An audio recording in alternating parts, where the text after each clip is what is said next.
Here's a clip from the Southwestern LEED app. We're talking comfort zones today, which is really exciting. And I think for me, when I first heard that term, I didn't necessarily know what it meant tangibly. So I'm excited. We're going to delve into it and kind of help our listeners really understand what a comfort zone is and give some concrete examples so they can kind of relate it to their life. Because everybody's got a different comfort zone, right? You know, for one person, getting outside their comfort zone might be moving to a neighboring town away from their family.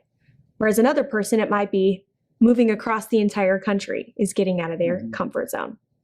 So I'm excited to hear your perspective on your comfort zones and what that looks like for you. But I think the first facet of getting outside of your comfort zone is probably physically.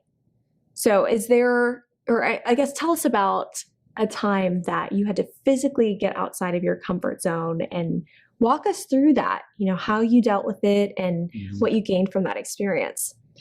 Yeah, I think the first memory that I have of really physically putting myself in a situation that I know I need to do it, but I don't want to, was when I moved states and I started off my freshman year of high school in a state that I wasn't accustomed to. I'd never been before. And so showing up my high school and walking through the school for the first time, that was even uncomfortable. And there was not even a student in sight. And so then obviously like wanting to join the football team, but you're concerned of like, oh my gosh, like this is actually it, you know? So I think just the idea of like, it's okay to feel the anxiety or the fear or the nervousness whenever you're stepping into something. It's kind of exciting as well, you know, but it can be a little bit nerve-wracking. So that's probably my first experience of really just on my own. My parents aren't there with me, but I want to do this. I want to go to this school. I want to play this sport. So that's probably the first one. Yeah, that's really commendable. And the hardest part probably was the first minute of making that choice. And, you know, it's like diving into cold water, that the worst part is that first time that your skin touches it. And then you acclimate and your body adjusts. And you're like, okay, I'm going to be okay. I'm not going to die. So what were some of the things after that first initial shock of expanding your comfort zone and going outside of it? What were some things that you learned, would you say? Yeah, well, definitely it wasn't as bad as I thought it was going to be. That's for certain. Especially once you talk to some of these, you know, for me, I was conversating with some of these kids, and once you actually start playing the sport, you know, you perform at what you're good at. There's confidence in that too. So, yeah, understanding that it's just not going to be as bad as you think. And most of the, I guess, the irrational thoughts that kind of going through your head are going to limit you to think that it's going to be something that it's actually not. So I think, I just think going into a situation, knowing that it's unexpected of what might happen, but the more you stay in that environment, the more acclimated you get to it, and you realize this is the new normal. You know, it's time to grow. It's time to grow up. This is where I need to be. This is where I want to be. So, yeah, I love that you said irrational fears, because I think that plays a huge part in our comfort zone.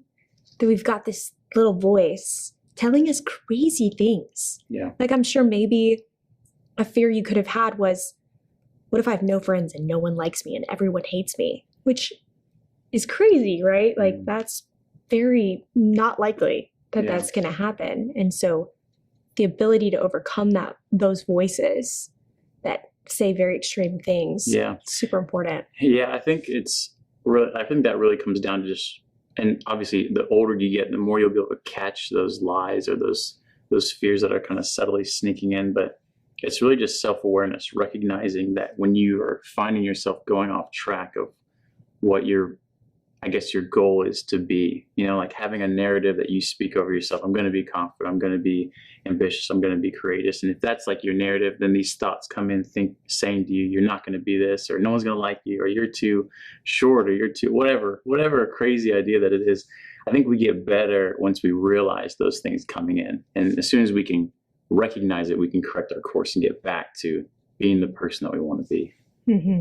Yeah, I love that. I think for me right now, I am training for a half marathon, and I was in the camp of okay, 5 miles is outside of my comfort zone, let alone 13. And that's pushing myself past my physical ability to an extreme degree. Mm-hmm. And I remember at the beginning of training, I got really overwhelmed and I was like, I'm just not going to be able to do it. There's just no way. My body isn't going to be able to run that many miles. But making that decision and finding a running plan and committing to following however many miles I was supposed to run each week, little by little, all of a sudden, last week I ran 12 miles because I built up to it, which before, 3 months ago was extremely out of my comfort zone. Yeah. So that was a really cool experience for me recently where I've been able to see my comfort zone grow and expand. Yeah, I like how you shared the progress and like the week after week. One of my favorite definitions of confidence is the memory of success. And so, I mean, you going on your journey with this, how many weeks have you trained for this? 2.5 months. Gosh. Okay, so that's a long time to develop your craft, your stamina, and you can see that, oh, that's one little hurdle that I overcame that's just going to add to my memory block of confidence. It's awesome. Yeah, no, it was great. So the next area of our comfort zone is the mental aspect. And I know for me, this can often be the most challenging for me because our brains are so powerful and it's really easy to limit ourselves and be like, well, I'll just never be able to do this. Over the summer, I competed for the Miss Texas competition. And part of that competition is a talent. And it's 1 minute and 30 seconds, and you're on a stage in front of thousands of people. And this year, it was on live television, which really freaked me out. Yeah, I'd never really been on live television before. And back in January, the competition was in June. I remember one night, I just started crying because I hadn't danced for a lot of years, and I did my routine, and it just sucked. It was terrible. And I was like, oh my gosh, I'm going to be on stage in front of all these people, and I'm going to fall off my block toe, or, I'm going to get tired. I won't be able to finish. And just mentally, I was like, this is so far out of my comfort zone. I should just give up. And kind of similar to the half marathon, what I did was I said, okay, Nicole, we're going to do this. And this is out of your comfort zone, but the competition is in 6 months. So I made a plan to do my routine full out 25 times a week.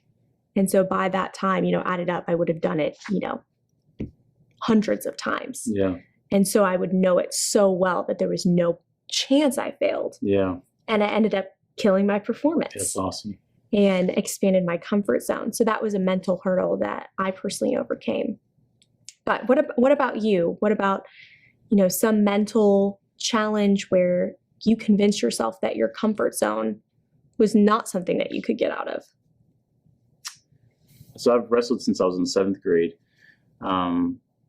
and got pretty good pretty quick. I was in a middle school that was right next to the high school that was 5 times state champs in a row. So I'd go over to the high school and just get beat up. So I got to learn really quickly.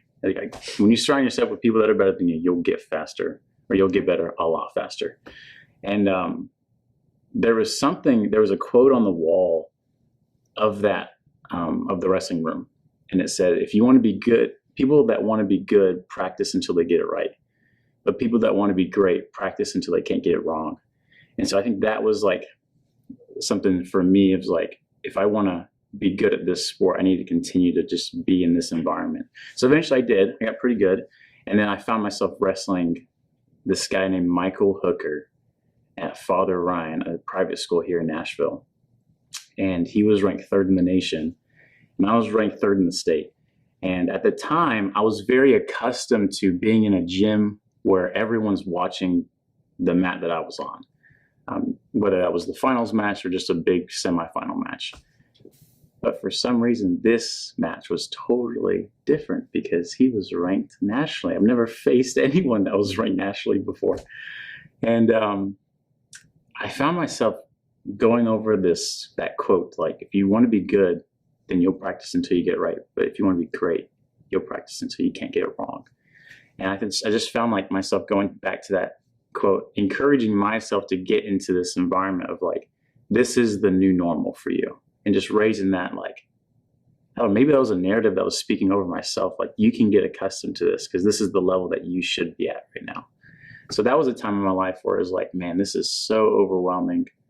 There was people coming up wanting to interview me before the match. I've never had anyone do that before prior to a match. So that was probably the first time for me just realizing, okay, this is a next step. And if you want to go there, then this is what you're going to have to overcome. Mm-hmm. Wow. I love that you remember his name and the school. Yeah. It's like ingrained in your brain. I love stories like that. Yeah, there was a lot. Yeah. Yeah, it was a learning experience. And I bet that was just so terrifying.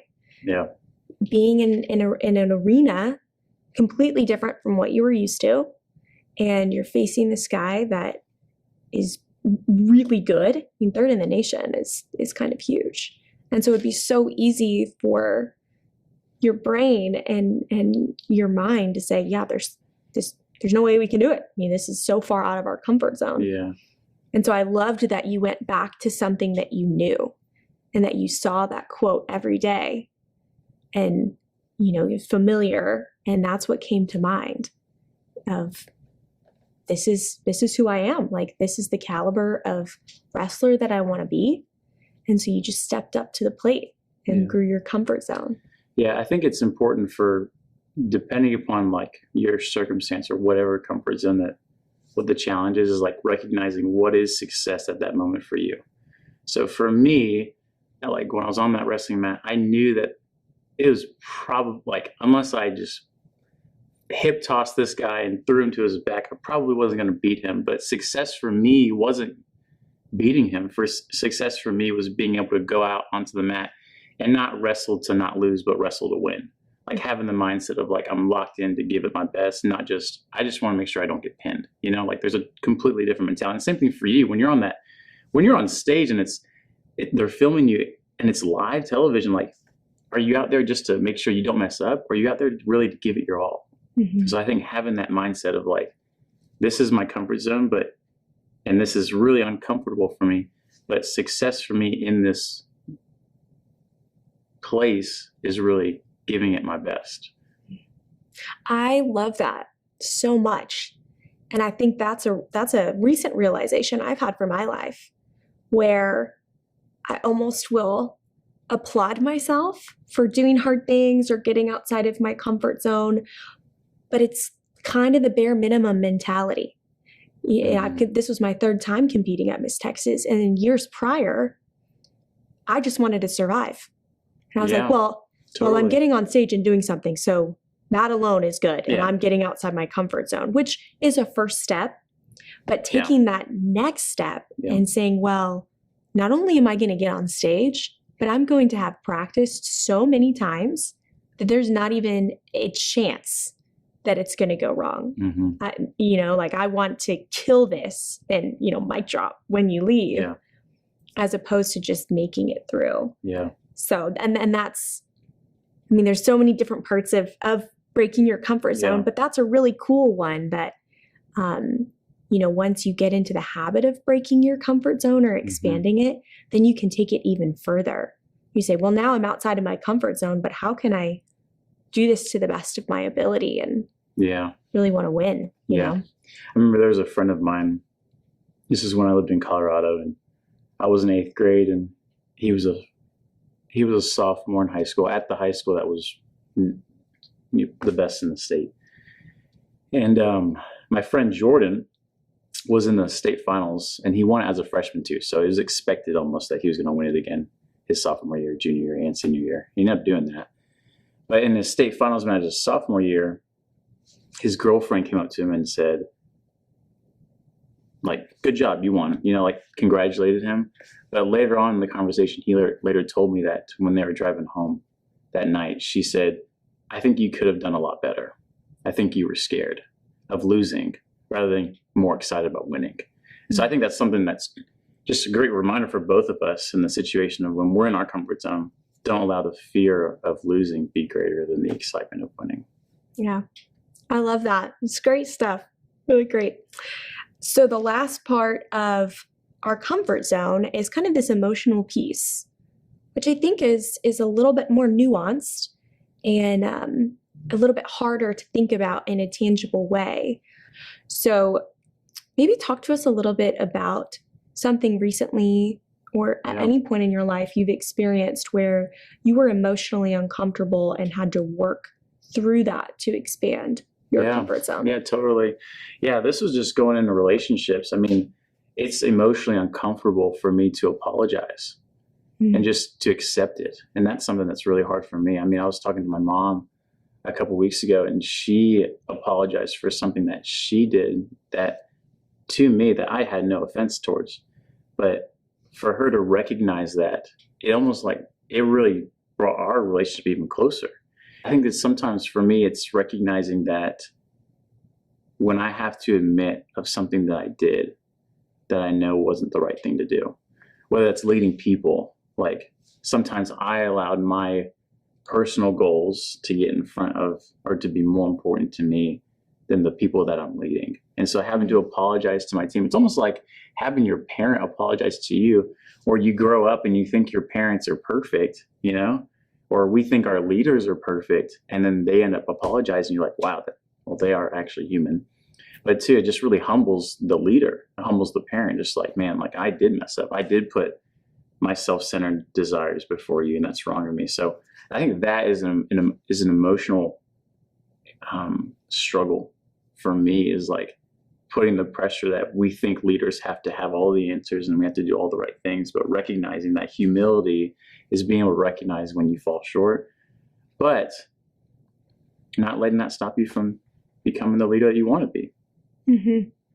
I love that. And it's so important because I think that emotional piece, it's tied to a lot of different things in our life, but I think a majority of the examples have to do with relationships and communication and kind of how you deal with people, because that's where a lot of our emotions as people lie. Yeah.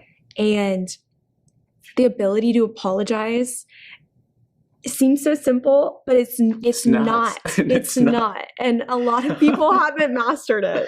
You know, Nicole, we want to be right so much. We do. You know, We and do. I want to be right. I want you to see that I'm right, so that you're wrong. Mm-hmm. And like, if that's the relationship that we have, then we're always going to be competing against who's right and who's wrong, Mm-hmm. you know? But if we made it a game in our relationships to just be the first to say, I'm sorry, then my gosh, that takes all of the competitiveness and the frustration out of the whole situation. Just taking ownership.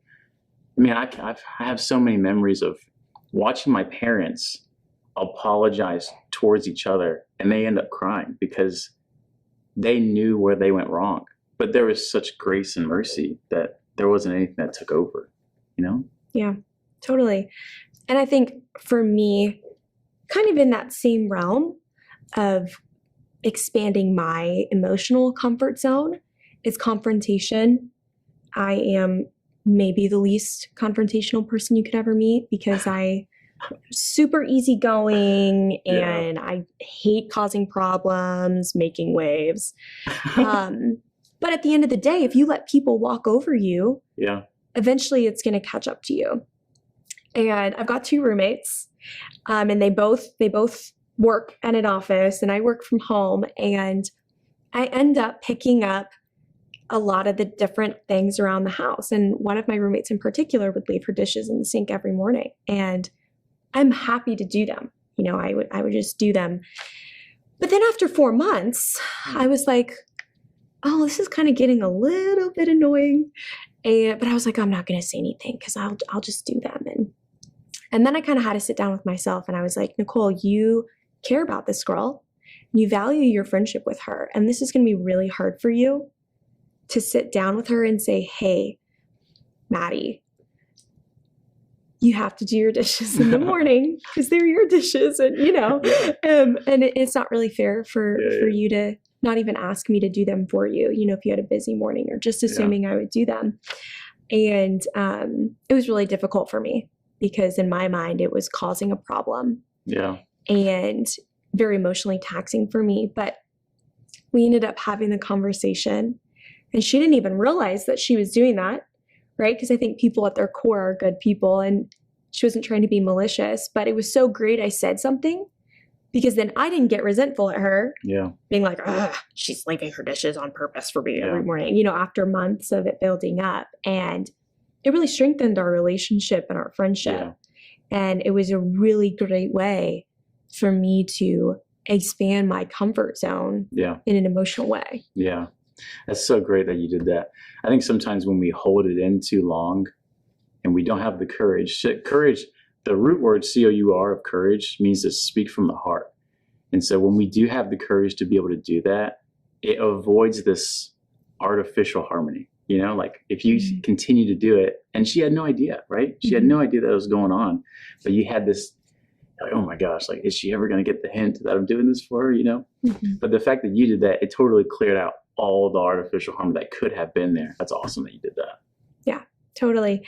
And I think just in general, whether you want to focus on maybe the physical aspect or the emotional aspect or the mental aspect, especially if comfort zones are a new topic, for our viewers. And I think for a lot of people, for me, I remember a few years ago when I was first introduced to what really going outside of your comfort zone looks like. Yeah.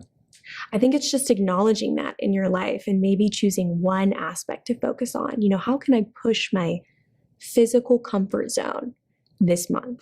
Yeah. Or maybe, for this semester of school, maybe taking a harder class or, I guess that would be more mental, but, maybe joining the volleyball team or something to that degree. But starting kind of in one of these facets, I think, just will be so helpful for people in building themselves and creating a life that they really want. Yeah. The reality is like growing up, we were told that talking to strangers is dangerous. But when you grow up, talking to strangers is how you make your money. And so if you don't practice this now, you're going to be forced to practice this when you grow up.